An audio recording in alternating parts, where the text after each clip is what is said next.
जैसा कि विदित है कि इस बार बीएसपी के संस्थापक एवं जन्मदाता मान्यवर श्री कांशीराम जी की जयंती को होली व अन्य त्योहारों के कुछ ही घंटे बीत जाने के बाद दिनांक 15 मार्च को खासकर यूपी व दिल्ली सहित पूरे देश में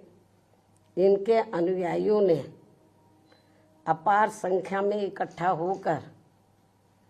इसे विभिन्न स्तर पर मनाया है और अपने श्रद्धा सुमन अर्पित किए हैं, जिसके लिए पार्टी उनकी अति आभारी है। साथ ही होली सहित अन्य विभिन्न त्योहारों के बीच इस बार मान्यवर श्री कांशीराम जी की जयंती जिस अति उत्साह व जोश के साथ मनाकर उनके अनुयायियों ने अपनी पार्टी को हर स्तर पर मजबूत बनाने का तथा उनकी एकमात्र उत्तराधिकारी व पार्टी की राष्ट्रीय अध्यक्ष का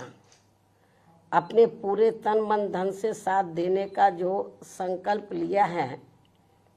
तो उसने पार्टी को मजबूती देने के लिए मेरे हिम्मत व हौसले को कई गुना और ज़्यादा बढ़ा दिया है, जिसे मैं अभी तक की तरह आगे भी अपने जीते जी अपने व्यक्तिगत तथा भाई बहन व रिश्ते नातों आदि के स्वार्थ में कभी भी कमज़ोर नहीं पड़ने दूंगी। वैसे भी मेरे भाई बहन व अन्य रिश्ते नाते आदि मेरे लिए केवल बहुजन समाज का ही एक अंग है, उसके सिवाय कुछ भी नहीं है। इसके अलावा पार्टी व मूवमेंट के हित में बहुजन समाज के जो भी लोग अपनी पूरी ईमानदारी व निष्ठा से कार्य करते हैं, तो उन्हें पार्टी में जरूर आगे बढ़ने का मौका दिया जाएगा और इस मामले में मेरे रिश्ते नाते आदि भी आड़े नहीं आएंगे। यहाँ मैं सावधानी के तौर पर ये भी बताना चाहूँगी कि पिछले कुछ वर्षों से सत्ता व विपक्ष में बैठी सभी जातिवादी सांप्रदायिक व पूंजीवादी पार्टियां बीएसपी के विरुद्ध अंदर अंदर आपस में मिलकर बहुजन समाज की एकमात्र हितैषी पार्टी बीएसपी को किस्म किस्म के हथकंडों के जरिए इसे कमज़ोर करने की पूरी कोशिश में लगी है, क्योंकि यहाँ जातिवादी पार्टियों को खासकर सन 2007 में यूपी में बीएसपी का अकेले ही पूर्ण बहुमत के आधार पर सत्ता में आना अभी तक भी उनके गले के नीचे से कतई भी नहीं उतर पा रहा है और तभी से यहाँ सभी जातिवादी व खासकर दलित विरोधी पार्टियां किस्म किस्म के हथकंडे इस्तेमाल करके बीएसपी को कमज़ोर व ख़त्म करने में लगी है। इसी प्रकार बाबा साहब डॉक्टर भीमराव अंबेडकर के जीते जी भी इन्हीं जातिवादी पार्टियों ने इनके कारवां को किस्म किस्म के हथकंडे इस्तेमाल करके उसे कमज़ोर व ख़त्म करने का पूरा प्रयास किया था, जिसे बाबा साहब ने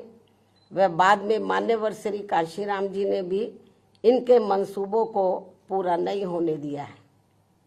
और अब मैं भी अपने बहुजन समाज के बलबूते पर इनके इस मंसूबे को किसी भी कीमत पर पूरा नहीं होने दूंगी। ये मेरा पार्टी के लोगों को वायदा है, जिसके लिए मुझे अपने बहुजन समाज का हर स्तर पर साथ मिलना भी बहुत ज़रूरी है और अच्छी बात यह है कि बहुजन समाज पूरे तन मन धन के साथ अब मेरे साथ खड़ा है।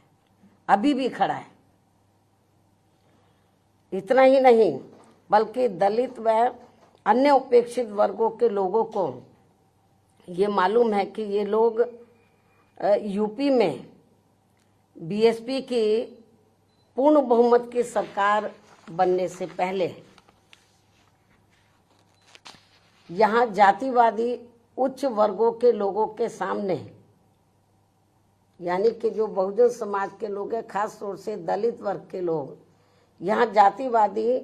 उच्च वर्गों के लोगों के सामने ना तो चारपाई पर बैठ सकते थे और ना ही उनके बराबर की कुर्सी पर भी बैठने की हिम्मत जुटा सकते थे। लेकिन सन 2007 में बीएसपी की अकेले पूर्ण बहुमत की सरकार बनने के बाद से ये सब अब काफी कुछ बदल गया है। अब ये लोग उनके बराबर में चारपाई व कुर्सी आदि पर भी पूरे सम्मान के साथ बैठ सकते हैं। ये जो बहुजन समाज के लोग हैं, यही है वास्तव में यहाँ सही सामाजिक परिवर्तन। यही है वास्तव में यहाँ सही सामाजिक परिवर्तन, जिसे मेरे नेतृत्व में बनी बीएसपी की सरकार ने लाया है। लोग सामाजिक परिवर्तन की बहुत बात करते हैं, लेकिन उसको धरातल पे कभी उतारते नहीं हैं। लेकिन मेरे नेतृत्व में सन 2007 में जब अकेले पूर्ण बहुमत की सरकार बनी तो इसे मैंने धरातल पे उतारा है, जिससे यहाँ यूपी में हमारे संतों, गुरुओं व महापुरुषों का काफी हद तक सपना साकार हुआ है, जिसकी वास्तव में पूरी देन मान्यवर श्री कांशीराम जी की है। और ये सब यहाँ समाज में परिवर्तन लाने के मामले में इतिहास के पन्नों में जरूर लिखा जाएगा। इसके साथ ही बीएसपी की सरकार ने ही यहाँ यूपी में इन वर्गों के लोगों को, यानी कि बहुजन समाज के लोगों को काफी हद तक अपने पैरों पर खड़ा किया है। अपने संतों, गुरुओं वे महापुरुषों को भी विभिन्न स्तर पर पूरा आदर सम्मान दिया गया है, जिसे लोग कभी भी नहीं भुला पाएंगे। लेकिन ये सब यहाँ सभी जातिवादी पार्टियों के गले के नीचे से अभी तक भी नहीं उतर पा रहा है। इसलिए अब वे इन वर्गों में से स्वार्थी किस्म के लोगों को आगे करके उनके जरिए विभिन्न नाम पर अनेकों छोटे छोटे संगठन व पार्टियां आदि बनवा के बीएसपी की इस ताकत को बांटकर इसे कमजोर करने में लगे, जिनसे बहुजन समाज के लोग जरूर सचेत रहे। यही समय की मांग है और यही पार्टी व मूवमेंट के हित में इनका सही कदम भी होगा, यदि हमारे लोग सचेत रहते हैं। इसके अलावा यहाँ मैं ये भी कहना चाहूँगी कि देश के प्रधानमंत्री बीच बीच में अपनी खुद की गरीबी का तो जरूर उल्लेख करते रहते हैं, लेकिन इन्होंने दलित व अन्य उपेक्षित वर्गों के लोगों की तरह यहाँ कभी भी कोई जातीय भेदभाव नहीं झेला है, जो ये सब हमारे संतों, गुरुओं व महापुरुषों ने समय समय पर झेला है, जिसे अभी भी इनके अनुयायी काफी हद तक झेल रहे हैं। इसलिए पार्टी के मिशनरी व परिपक्व लोगों से आज मेरी ये भी पुरजोर अपील है कि वे ये सभी जरूरी बातें अपने बच्चों व खासकर युवा पीढ़ी को जरूर हमेशा बताते रहें, जिनको तैयार करने की भी वास्तव में सही जिम्मेवारी इन्हीं लोगों की ही है। इस उम्मीद के साथ ही अब मैं पुनः होली आदि के त्योहारों के बीच में इस बार मान्यवर श्री कांशीराम जी की जयंती बड़े जोश व उत्साह के साथ मनाकर इनके अनुयायियों ने जो उनको अपना पूरा आदर सम्मान दिया है तथा मेरे साथ साथ इनके करोड़ों अनुयायियों का भी काफ़ी हौसला बढ़ाया है, उन सभी का हार्दिक दिल से आभार प्रकट करते हुए अब मैं अंत में यही कहना चाहूँगी कि इस समय संसद सत्र चल रहा है, यह आप लोगों को मालूम है,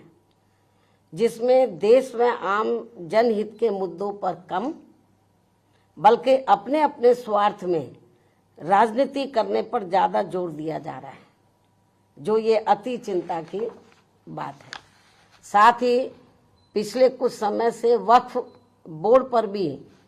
सत्ता व विपक्ष द्वारा जो राजनीति की जा रही है, तो ये भी अति चिंता की बात है।